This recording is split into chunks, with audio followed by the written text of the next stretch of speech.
पवार साहेब पण म्हणाले होते की घोषणा होणार होती विलिनीकरणाची. आज 12 तारीख आहे. त्याच्यावर आणि अंकुश काकडेजी म्हटले आज दादा तुम्ही हवे होता एक महत्वाचा निर्णय तुम्ही करणार होता.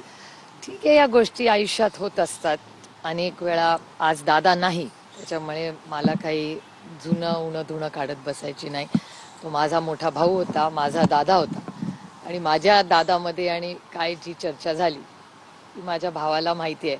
आणि आज माझा भाऊ जिथे असेल तिथे त्याला ते माहिती आहे. त्याच्यामुळे दादाची इच्छा आणि आशीर्वादाने जे होईल ते पुढे पुढे बघूया. आज दादांचा जो राजकीय पक्ष आहे त्या पक्षाच्या पदाधिकाऱ्यांनी एक प्रकारे अप्रत्यक्षरित्या असं सांगूनच टाकलेलं आहे की दादांसोबत जी काही चर्चा झाली ती चर्चा राहिली, पण आता पक्ष आमच्याकडे आहे आणि असं निर्णय आता आम्हाला काही घ्यायचा. आमचं नाही. प्रत्येकाला हे बघा, ही लोकशाही आहे, प्रत्येकाला बोलायचा अधिकार आहे. मी सीमित बोलते जे माझा आणि माझ्या भावाच्या नात्यातलं आहे. मला दादा जे बोलला होता, माझं दादाशी जे बोलणं झालं होतं ते माझ्या आणि माझ्या भावामध्ये आहे. आज माझा भाऊ नाहीये.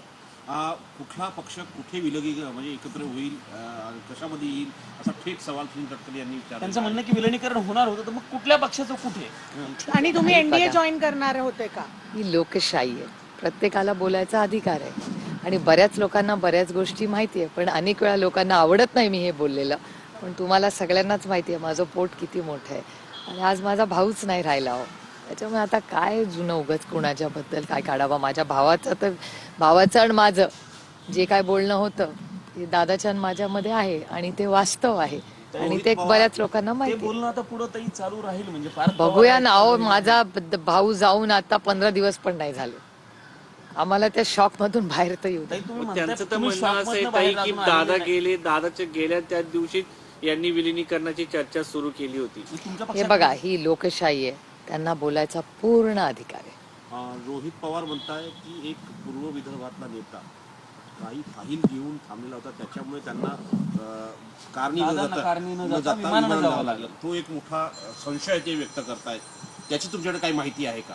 नाही, मला त्याची माहिती नाही, पण मी माहिती जरूर घेऊन तुम्हाला सांगेन. विषयांची भेट घेण्यासाठी काही हो, काल रोहित पवार इथेच होते, आणि त्यांनी सिव्हिल एव्हिएशन मिनिस्टर आणि अमित शहाजींची वेळ मागितली होती. मी त्यांनाही विनंती केली होती, पण काल मला पण यायला थोडासा उशीर झाला, मला संध्याकाळ झाली.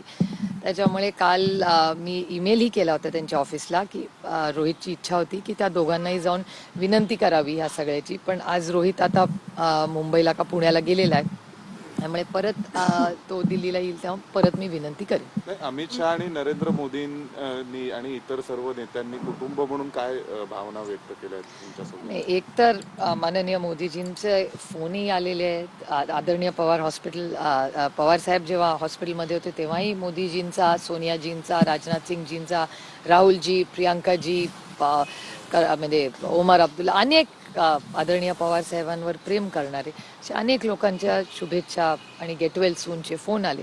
आणि माननीय प्रधानमंत्री जी, राजनाथ सिंगजी, सोनियाजी असतील, या सगळ्यांचे मी मनपूर्वक आभार मानते की या सगळ्या काळामध्ये त्या, म्हणजे मग दादाच्या वेळीच असेल, त्यानंतर गेल्या 2-3 दिवसात आदरणीय पवारसाहेब हॉस्पिटलमध्ये असताना ज्या पद्धतीने त्या सगळ्यांनीच, आणि तुमच्यासारख्या असंख्य आदरणीय पवारसाहेब आणि पवार कुटुंबावर प्रेम करणाऱ्या तमाम महाराष्ट्रातल्या आणि देशातल्या अनेक लोकांनी जी साथ आम्हाला दिली त्याबद्दल मी मनापासून आभार मानते. मॅम, एक महत्त्वाचं